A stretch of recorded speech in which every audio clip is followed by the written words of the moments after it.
Well, Bellevue police say they are very limited by law in what they can tell us right now. But we do know that here at the scene, a investigation team from different law enforcement agencies is now looking into what happened. We also know from a road construction crew that one of the neighbors here was very upset about the work going on in front of his house. That led to an altercation. Police were called, and 2 hours later, shots were fired. It was here at the top of the hill where a Bellevue police officer shot and killed a 67-year-old man.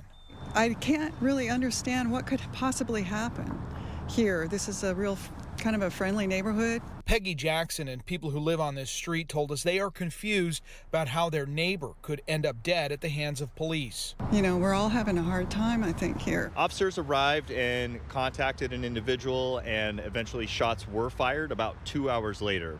What I can tell you is one officer was involved in the shooting and that the individual is deceased. Bellevue police say they can't say anything more than they responded here on a 911 call.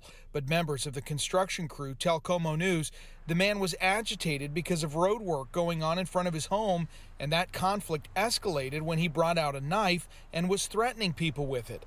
Neighbors told us today the road work here hasn't been much of an issue. We've had the construction here for months now, and it's always been a friendly interaction with them.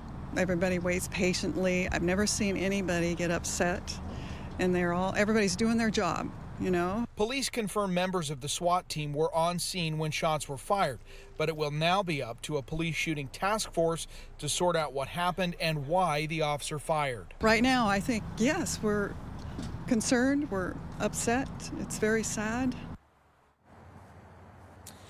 The identity of the man who was killed has not yet been released. We know that this is now under investigation by the King County Independent Force Investigation Team.